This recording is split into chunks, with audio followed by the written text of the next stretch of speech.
Muchas gracias por continuar en Radio Eleuteria y pues bien, como habíamos dicho en el bloque anterior, vamos a finalizar con la presentación del libro Sensores Trabajando, de cómo los estados dieron forma a la literatura de Robert Darnton. Lo voy a mostrar ante la cámara. Para nuestros radioescuchas de Radio Eleuteria, yo los invito a suscribirse a nuestro canal de YouTube para que puedan advertir la edición de este libro. Vuelvo a repetirlo, está editado por el Fondo de Cultura Económica y publicado bajo la colección Historia. Robert Darnton, Sensores Trabajando, es un libro realmente con mucho contenido. Y pues bien, habíamos dicho que la primera parte consiste en la definición de censura, que bueno, como lo plantea Darnton, la censura no se reduce únicamente a una sola definición. Es un fenómeno que surgió precisamente en lo que es la filología, que fue evolucionando a lo largo de la historia y que amerita una definición, digamos, exclusiva en virtud de la época y el país en donde se ejerció. De esta manera, la censura que existió en la Francia borbónica, que de acuerdo al estudio de Darnton, se traducía en privilegio y represión. Digámoslo de otra manera, la censura que se ejercía precisamente en la Francia del siglo XVIII, finales del siglo XVII, principios del siglo XVIII, consistía en el privilegio, esto es, que se le daba prioridad a los escritores que se ajustaban a los parámetros monárquicos y que, bueno, esa selección, digamos, ese privilegio que se le otorgaba a los escritores, era recompensado por los gremios de los libreros y las imprentas, es decir, era una forma de censura muy diferente a como la conocemos en la actualidad. Este privilegio, pues si de esta manera se otorgaba, se le daba de alguna manera mayor margen a los escritores que se ajustaran a los parámetros establecidos por la corona francesa. Ahora bien, la segunda parte de la censura en la Francia borbónica no solamente era el privilegio, sino también la represión. Pero la represión entendida en un término muy distinto a como lo conocemos ahora.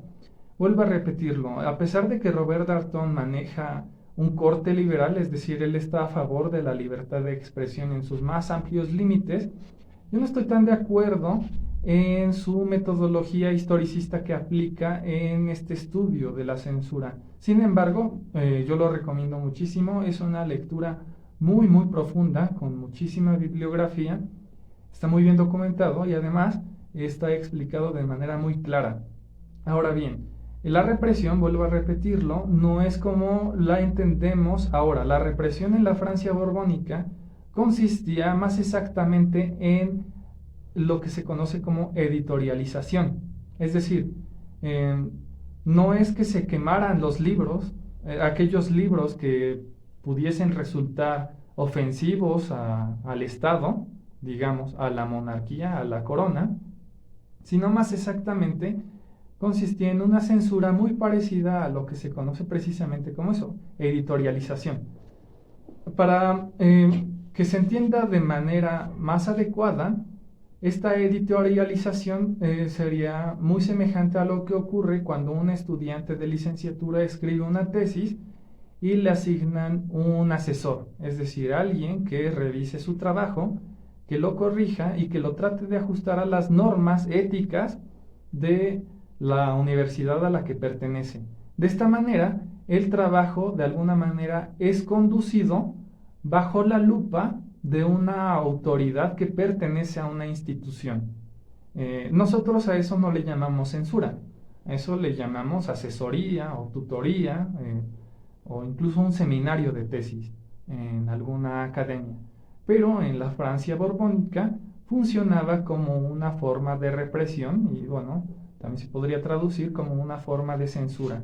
Entonces lo que plantea Robert Darnton en esta primera parte es que la Francia borbónica ejercía una forma de censura traducida en privilegio, es decir, en dar un amplio margen de impresión a los libros de autores que se ajustaran a los parámetros establecidos por la corona, y en segundo lugar a una represión, pero esta represión, vuelvo a repetirlo, no es como la entendemos hoy en día, sino más exactamente como nosotros la tratamos de entender en un seminario de tesis en alguna universidad, es decir, en un trabajo de corrección de estilo, es decir, que no suene demasiado agresivo, que, bueno, si hay alguna frase picante que trate de, digamos, violentar alguna norma moral de alguna institución, bueno, eso se tenía que corregir, pero no era en el sentido de llevar esos libros a la hoguera, quemarlos y enviar a los autores a campos de concentración en donde se desaparecían esas personas, al estilo de la Alemania de los años 40 o la Unión Soviética estalinista. No era en ese sentido. Y pues bien, esa es la primera parte de este gran estudio que realiza Robert Darnton. La segunda parte se delimita a la India británica, el Raj británico. Y la censura se traduce a través de una paradoja, es decir, un ideal liberal, es decir, un ideal de no censura, y a la vez el imperialismo británico. Existe precisamente esta contradicción, digamos, esta paradoja entre permitirlo todo, es decir, permitir cualquier tipo de expresión escrita en el Raj británico, y a la vez una forma de censura que precisamente contradice los principios liberales de los grandes pensadores británicos. Ahora bien, en esta segunda parte, la India británica, liberalismo e imperialismo, lo que analiza Robert Darnton sobre cualquier otro tema en específico, digamos la etnografía amateur, la vigilancia, la sedición, la represión, lo que llama la atención es una parte que él nombra hermenéutica en la sala del tribunal. Esto lo podemos encontrar en cualquier debate público, incluso en cualquier debate académico, en donde se intenta dar una interpretación simbólica o una interpretación, digámoslo así, semiótico-social a un texto que no lo dice directamente. Es decir, en otras palabras, ponerse el saco cuando no nos corresponde. A esto le llama Robert Darnton hermenéutica en la sala del tribunal, y específicamente por una obra de teatro que fue muy famosa durante el Raj británico y que precisamente llamaba a la sublevación en contra de precisamente los colonos ingleses. Entonces, lo que se plantea en esta parte hermenéutica en la sala del tribunal es un vicio de las academias de literatura que actualmente arrastramos en las universidades. Es decir, cuando no se, digámoslo de otra manera, cuando un mal profesor de literatura no sabe cómo enfrentarse a un texto, por lo regular recurre a una interpretación histórica o una interpretación social o una interpretación de denuncia, es decir, siempre a través de los símbolos. Entonces, bueno, esto lo plantea Robert Darnton como un vicio de las academias que actualmente siguen corrompiendo las clases de literatura. Es decir, cuando nosotros no sabemos enfrentarnos a un texto, no sabemos explicar cómo funciona, cómo está estructurado, por qué ese texto es bello o por qué no lo es, bueno, recurrimos a otro tipo de interpretación. Es decir, le damos el giro a la tuerca y tratamos de interpretar ese texto no en función de sus valores estéticos, sino más exactamente de aquello que no dice explícitamente, o más exactamente, incluso llegan a ocurrir casos en el que se toma el texto y se trata de hacer una metáfora de ese mismo texto, aludiendo a una interpretación social, una interpretación psicológica, o en el último de los casos, a una interpretación simbólica. Y pues en eso consiste la segunda parte de este libro, que es la India británica, de cómo se ejercía la censura durante ese tiempo y precisamente en esa colonia inglesa. Y finalmente, y esta es la parte más digámoslo así, más interesante, pero a la vez más actual, que es la Alemania Oriental comunista, en el cual, bueno, Robert Darnton incluso entrevista a algunos censores de la RDA, es decir, la República Democrática Alemana, que no tenía nada de democrática, pero bueno, los comunistas así lo llamaban, la República Democrática Alemana, en la cual la censura se traducía ya no como privilegio y represión, o en otra palabra, editorialización, tampoco se traducía en una contradicción entre liberalismo e imperialismo, sino más exactamente, la Alemania Oriental comunista practicaba una censura a través de la planificación y la persecución. Bueno, esto requiere un análisis un poco más extenso, ya que los comunistas de la RDA eran más exactamente ingenieros sociales, es decir, ellos trataban de planificar los deseos de una sociedad a largo plazo, pero bueno, nosotros sabemos que eso es totalmente ineficiente. Eso incluso lo ha respondido Mises en su libro El socialismo, en el cual, bueno, es imposible que surja un sistema de precios en una sociedad socialista, porque, bueno, como no hay propiedad privada, no se puede calcular los costos de alguna construcción o algún servicio o algún bien. Eso es en primer lugar. En segundo lugar, bueno, eso yo le explica Jesús Huerta de Soto, para poder planificar una sociedad a largo plazo, se requiere digámoslo así, una forma de recolectar información de manera masiva, incluso a futuro, lo cual resulta imposible. Nosotros no podemos pronosticar los gustos de una sociedad a futuro porque ni siquiera podemos pronosticar qué va a pasar el día de mañana.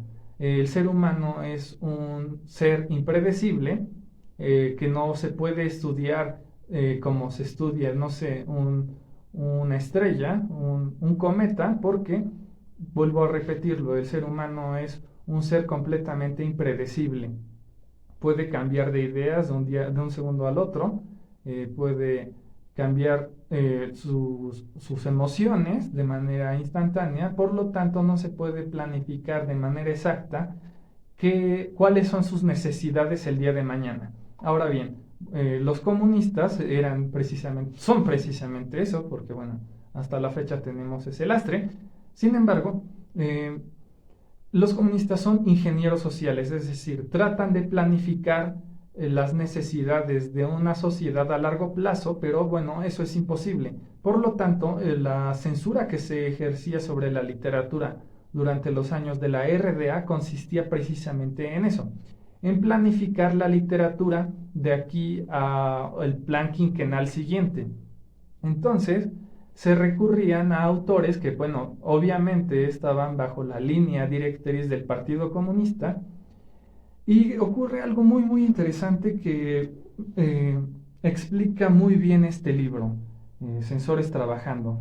Lo que plantea Robert Darnton es que quien se encargaba de escribir la literatura de la RDA no eran los autores, digámoslo así, no eran los escritores los que se encargaban de producir literatura, era el Estado, es decir, eran los políticos y burócratas de la RDA.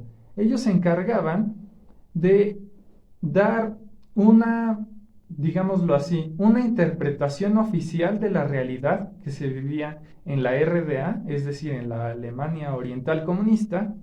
Es decir, nosotros vivimos de esta manera, nosotros vestimos así, nuestros políticos se comportan de esta forma, nuestra sociedad es más próspera que la República Federal Alemana del Oeste, y todo aquel libro que no se ajuste a los parámetros que nosotros determinamos como una realidad oficial van a ser perseguidos y destruidos. Es decir, en otras palabras, quienes se encargaban de escribir la literatura no eran los escritores, era el Estado. El Estado era el que decía qué era real y qué no lo era, es decir, a través de medios de radiodifusión, en canales de televisión, en periódicos, en convenciones, en decretos políticos, en mítines, es decir, en lo que es el ámbito de la política y la comunicación de masas, se escribía la literatura. Y todo aquel libro que no se ajustara a esa realidad, digámoslo, que le cambiara, no sé, el comportamiento de un político o el comportamiento de un soldado fronterizo, bueno, era cancelado. no se imprimía ese libro, se destruía y el autor era obligado a retractarse. Entonces, ¿de qué manera se puede definir la figura del autor en la RDA, es decir, en la República Democrática Alemana? El autor no era otra cosa más que el escribiente de los políticos, es decir, en el secretario de los políticos, en aquella persona que únicamente se encargaba de calcar la realidad oficial que emitía el Partido Comunista Alemán. Eso es lo que plantea Robert Darnton. El escritor no escribía literatura, el escritor únicamente copiaba el decreto oficial de la realidad que se vivía en esa parte de Alemania, en la Alemania oriental comunista. Entonces el escritor no era un literato, era más exactamente otro político encargado de reafirmar los preceptos oficialistas de los políticos comunistas alemanes. De esa manera, Censores trabajando en este libro de Robert Darnton, de cómo los estados dieron forma a la literatura, precisamente en este subtítulo recae toda la fuerza de este estudio. No son los escritores los encargados de hacer la literatura, son más exactamente los estados. Los estados plantean qué es real y qué no es real, de acuerdo a, no sé, a la Francia borbónica, al Reich británico y más exactamente de manera más profunda en la RDA, en la censura que dio lugar en la RDA a través de la literatura. Entonces el político era más exactamente el escritor de la literatura. Es decir, el político precisamente era eso, era un literato. Y el escritor, es decir, la figura del autor en la RDA, era más exactamente una especie de escribano, es decir, un político que cuidaba el oficialismo de la realidad social. Sin embargo, bueno, no podemos decir en un examen de filología que la literatura es eso, que la literatura es lo que marca los preceptos políticos de determinada época, ¿no? La literatura es una creación verbal en la cual el lenguaje está investido de un ornamento estético y que aspira a la libertad. Eso podría ser la definición real de lo que es la literatura. Sin embargo, entendida bajo un estudio historiográfico, podemos decir que la literatura era escrita por el Estado y que los escritores, es decir, la figura del autor, únicamente funcionaba como un político encargado de vigilar y cuidar precisamente el oficialismo de la realidad decretado por los estados. Es un libro muy muy interesante y que bueno, esto no me gustaría decirlo, y no tanto porque tenga problemas para decirlo, sino más exactamente porque me duele decirlo, es que esto es un lastre que hasta en la actualidad arrastramos en las academias donde se enseña literatura. Desgraciadamente ocurre eso. Es decir, existe un oficialismo que funciona como un vicio que tienen las academias de literatura, las universidades. Últimamente he estado en contacto con muchas personas que ofrecen cursos de literatura en instituciones públicas y que únicamente repiten lugares comunes, clichés culturales. Por ejemplo, hace poco fue el homenaje de un poeta que yo realmente no conocía y que, para serles franco, me parece un muy mal poeta, pero bueno, le hicieron su homenaje en una institución pública en la que yo trabajo. Y bueno, uno de los ponentes, que precisamente ofrece un curso de literatura, más exactamente de narrativa, se atrevió a decir uno de los lugares más comunes que nosotros podemos escuchar en cualquier parte y que sin embargo no es verdad.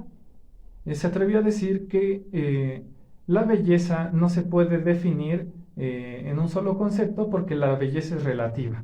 Es decir, a cada quien con sus gustos, que la belleza depende de cada persona, que si para alguien algo es bello, para otra persona no lo es. Y eso es uno de los digamos, lugares más comunes que podemos escuchar con respecto a un juicio estético. Cuando una persona dice que la belleza es relativa, es decir, cuando alguien trata de relativizar el concepto de belleza, lo que está diciendo es que cualquier cosa puede ser considerada bella. Y cuando cualquier cosa es considerada bella, entonces significa que la belleza no existe, porque cualquier cosa puede serlo. Y eso es un lugar común que es totalmente falso, porque, bueno, de acuerdo a la crítica del juicio de Kant, en la primera parte de la crítica del juicio, es decir, la crítica del juicio estético, plantea que la belleza se define como aquello que place universalmente sin necesidad de concepto. Y que la belleza es decir, para que nosotros podamos acceder a la belleza, podamos experimentarla y podamos hacer un juicio crítico de la belleza, nosotros debemos de estar desinteresados con respecto al objeto estético, es decir, no tener un interés más allá de su mera representación formal. En segundo lugar, la belleza es algo que pertenece al mundo sensible, es decir, que pertenece a este mundo, lo podemos percibir a través de nuestros sentidos. Es universal porque, bueno, se puede explicar de la siguiente manera. La belleza se advierte a través de la estructura y no importa el contenido, sino más exactamente la adecuación de la materia y la forma. Digámoslo así, todo el mundo está de acuerdo en que el Taj Mahal es una estructura bellísima. El Taj Mahal que está en la India, todo el mundo está de acuerdo en que es una estructura bella. Y podemos contrastarlo con una chabola en Brasil, es decir, de esas casas hechas de cartón, de lámina, de alambre. Contrastamos estos dos objetos, el Taj Mahal y una chabola en Brasil, y nadie estaría de acuerdo en decir que la chabola es más bella que el Taj Mahal. Entonces, de esa manera, Kant explica que la belleza es universal, porque el hombre está capacitado para percibir lo bello. Pero bueno, esto lo voy a explicar en el siguiente bloque. Yo los invito a permanecer en Radio Eleuteria para finalizar con este tema de los vicios de las academias en donde se enseña literatura. Y pues bien, no se vayan, esto es Radio Eleuteria. Muchas gracias. Muchas gracias por continuar en Radio Eleuteria y pues para finalizar esta sesión que nosotros titulamos Los vicios de las academias de literatura, pues bien, vuelvo al ejemplo que había dicho en el bloque anterior. Se repitió un lugar común, es decir, tratar de relativizar el concepto de belleza, es decir, al relativizarlo, todo puede ser bello, y cuando todo es bello, significa que la belleza no existe, porque no se puede definir, porque ya todo es bello. Entonces, bueno, la belleza por default no existe. Y en segundo lugar, esa persona, durante esa conferencia, ese ponente, se atrevía a decir que una de las obras de ese poeta al que se le estaba celebrando era buena, es decir, tenía valores estéticos demasiado altos, no por la forma en la que estaba escrito su obra, sino más exactamente porque reflejaba los problemas sociales, los problemas de denuncia, de injusticia, es decir, que su obra funcionaba como un retrato fiel de la realidad social del autor. Entonces, por ese motivo, era bella, porque reflejaba la realidad. Y bueno, esto es otro lugar común en las academias donde se enseña literatura, porque también es falso.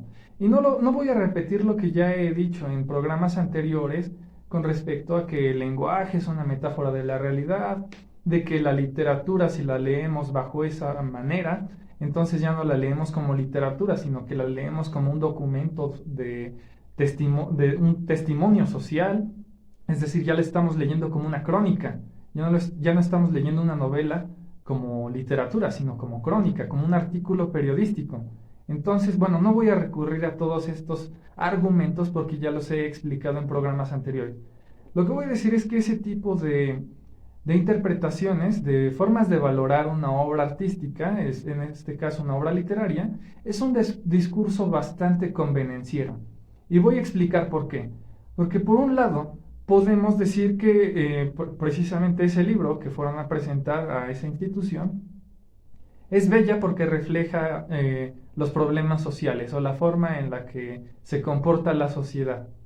Sí, podemos hacer una selección de textos que podemos decir, claro, este libro refleja con exactitud los problemas sociales.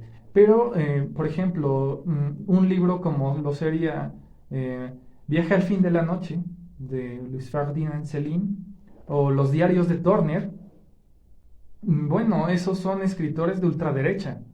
Y lo que plantean en sus novelas es que existe una lucha racial entre la sociedad. Y más exactamente, las víctimas de esa lucha son precisamente las personas blancas.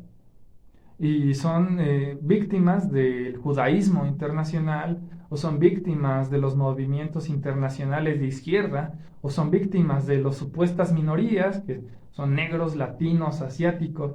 Entonces, podemos caer en un discurso muy convenenciero con ese tipo de argumentos, porque podemos, de acuerdo a nuestras tendencias ideológicas, nuestras tendencias políticas, clasificar la literatura entre la literatura bella y la literatura que no es bella de acuerdo al contenido. Y no es así, no es así. Por ejemplo, Céline, a pesar de que era antisemita, es uno de los escritores más grandes que ha dado Francia en el siglo XX.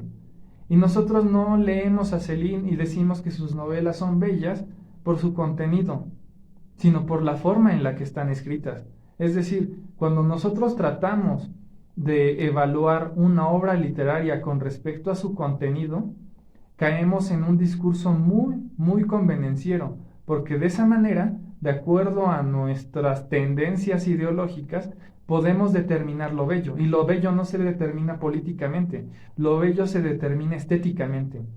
Y bueno, eso es algo que he notado que existen en las academias donde se enseña literatura. Ahora, con respecto a la censura que se ejerce precisamente en las universidades, es que este tipo de argumentos y de teorías sobre la forma de evaluar un texto literario no corresponde a un mal manejo docente. Es decir, que por default el profesor que enseña literatura no sepa cómo enfrentarse a un texto literario. Quizás sí lo sepa. Bueno, en su mayoría no lo saben.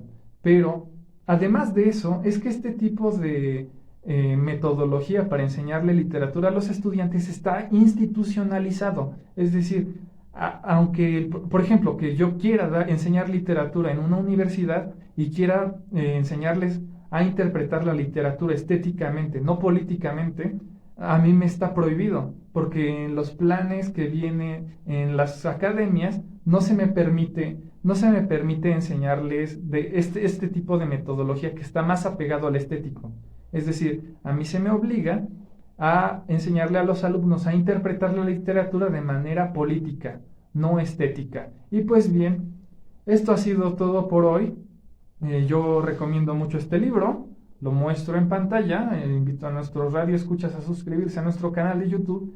Y pues bien, agradezco mucho a la Voladora Radio por darme este espacio, agradezco mucho a Rocío Castillo detrás de cabina haciendo este trabajo todos los días. Muchísimas gracias, Rocío. Y sobre todo agradezco a usted, amigo Radio Escucha. Yo los invito a escucharnos el siguiente miércoles de 7 a 8 de la noche a través de la Voladora Radio. Y esto ha sido Radio Eleuteria. Viva la libertad y la verdad. Hasta luego.